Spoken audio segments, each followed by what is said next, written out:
Hello, my name is Dr. David Palmater. I'm a practicing clinical psychologist and university professor. I've created this YouTube channel in order to help parents and couples to promote happiness, wellness, and resilience in their family lives. In this edition, I would like to discuss one of my core maintenance strategies for couples, which I title, "A Date Night a Week Makes Divorce Obsolete." I'd like to review the nature of the problem that date nights address, some thoughts about the methods of having fun, review some traps, and then discuss some outcomes you can expect if you engage this habit. In family life, we often think that the time we'll give to our relationships is the time that's left over after we've gotten our mandatory things done. However, that time's as mythical as the unicorn.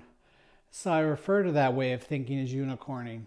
And unicorning provides a rich soil for tension and conflict in the relationship to grow. Another thing I noticed is that when I'm seeing couples in marriage counseling or relationship counseling, I will often ask them to go back in time and imagine that I've met them a week or two before they've made a commitment to their partner. And I asked them, how come you want to be with that person? Nearly 100% of the time on that list was that we have fun together. Flash forward to the current time with the couple in distress, and I will ask them how often they have fun together, and it's very rare. I mean, once a month is probably the most common high figure I'll get, and more often than not, it's less than that. Also, the fact that relationships take discipline. And we're not used to thinking of fun and discipline together. We're used to thinking of fun of I'm in the mood, I'm just going to go with the flow. And certainly fun can be those things. But in order to truly reap the benefits of what fun in a relationship has to offer, I have to think about it as something that I do even when I don't feel like it. So the first method for this, for having a date night a week, is to make a commitment to it. To say to each other, no matter what else happens in our world, we're going to make sure to have fun together once a week.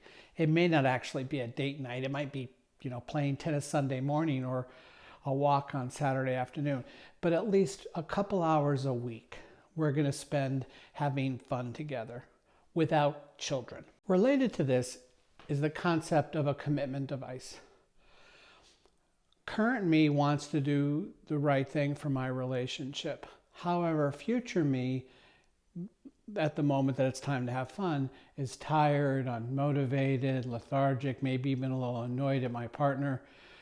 So a commitment device is something that current me puts into place to support future me and to increase the odds that future me will not succumb to some of those transient obstacles. So for instance, buying a season ticket to Broadway Theater League in your community is an example of a commitment device, or setting up a date with another couple that we both like is a commitment device because we can't cancel on them last minute, at least not without being rude. So I try to think of things I can put into place to increase the chances that we won't let mood or tiredness interfere with doing the date night. The third thing is to try to vary what we do for fun. There's a principle in psychology called hedonic adaptation. It means we just get used to stuff. And hedonic adaptation has important evolutionary benefits that it provides for us as the species. However, when it comes to having fun, it can really work against us. So we want to make sure to vary what we do because otherwise we'll just get used to it and it will be boring. Next, I'd like to review 3 traps I find couples fall into with planning a date night. The first is to get into counting. Counting in general is a symptom in a relationship. Usually when I'm counting, I believe that I'm getting the short end of the stick. I'm doing more, I'm investing more, and my partner is lazy, not holding up their end. And so sometimes I can get into counting with, geez, I planned 80% of these. I'm sick of that. I'm not going to do it anymore. And sometimes I even have that conversation in my own head. And so the behavior that helps the relationship falls to the wayside. I'd encourage you to think about this as something that's done for the sake of the relationship. And it doesn't matter if I'm the one doing it 90, 95% of the time. It's still good for the relationship. And that's very important to me. Of course, there's nothing wrong with having a discussion and saying you would enjoy it if your partner would plan some. But be careful then if your partner does do it to not start nitpicking. I have found that sometimes happens, that the planner turns over the planning to the other person and then reports being unsatisfied with some of the decisions the other person made. So watch out for that. The second is the babysitter trap for parents that have children that can't be left alone. There's multiple clever ways around this. Finding another couple and you can trade babysitting services. Tapping extended family, of course. Many universities will have places where you can post your interest in hiring babysitters, and you can, interview the students about that. Putting an ad in the local paper and interviewing people, neighbors. In my experience, when there's a will, there's a way to find a reliable, safe babysitter. And the third trap is just not to succumb to what I was talking about before, tiredness or a sense of lethargy. Granted, a lot of date nights are entered into with a sense of joy and anticipation, but I want to try to not think that I need to be in the mood in order to do it. There's a cartoon I sometimes show my clients who are struggling with depression, and it's a man looking up at a bird.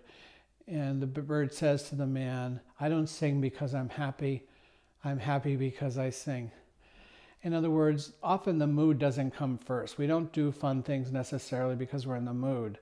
But when we make ourselves do them, then the benefit comes, the mood comes, the investment in the relationship flows from that. I found there's a few outcomes that are common when couples consistently invest in having at least 2 hours of fun each week. One is that speed bumps don't become crashes during the week. Those little interpersonal misfires that come up all the time. And if you consistently have a weekly time where you're having fun, there's less tendency to overreact and have there be these big ruptures because someone forgot to bring home the dry cleaning, or someone else burned the steak, or, someone yelled at a child when the other one thought the child should not be yelled at. Also, I think you can expect to have a general positive feeling and positive emotions towards each other. I do think that this is one of the top resilience promoting things that couples can do. As I'm making this video, we're all in the midst of quarantining secondary to COVID-19, so I thought I would quickly rattle off 10 fun activities that you might have when in the middle of a quarantine. You could make a romantic dinner, get a card table, put it in a place where you don't normally have a table, put a cloth over it, maybe a single flower, and make that romantic meal that you used to enjoy earlier in your courtship. Low lighting, nice music, maybe a diffuser with some pleasant scents going on in the background. On YouTube, you'll find step-by-step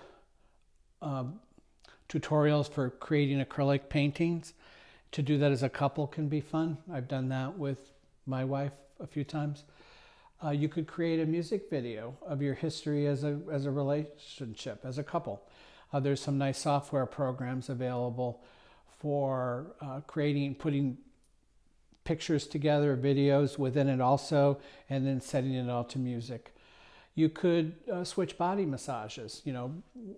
One night, one person gets the full body massage with oils, the warm towels, the works, and the next night the other person gets it. You could find some pottery and woodworking projects on YouTube that you could do. You could go for a walk or a hike, have discussion, maybe stop at points of beauty and talk with each other, go on a bike ride. You could create a movie theater in your home. Projectors have really dropped in cost, and all you need is a wall, and one of those projectors to create an in-home movie experience. You could plan your next trip, when the quarantine's over, where you want to go and all the details of it. You might try playing strip poker, see where that goes. If you live in an area that allows for this, buy a fire pit. They're relatively cheap. and make s'mores together. You could have a karaoke contest where you compete to create the funniest karaoke video. You post it on YouTube and invite people to vote, declare a winner after a week or two of voting. So those are just 12 ideas off the top. I bet you with a little effort you could double that list. So I hope that's helpful to you. That's it for today's edition. Please remember, we are made for love.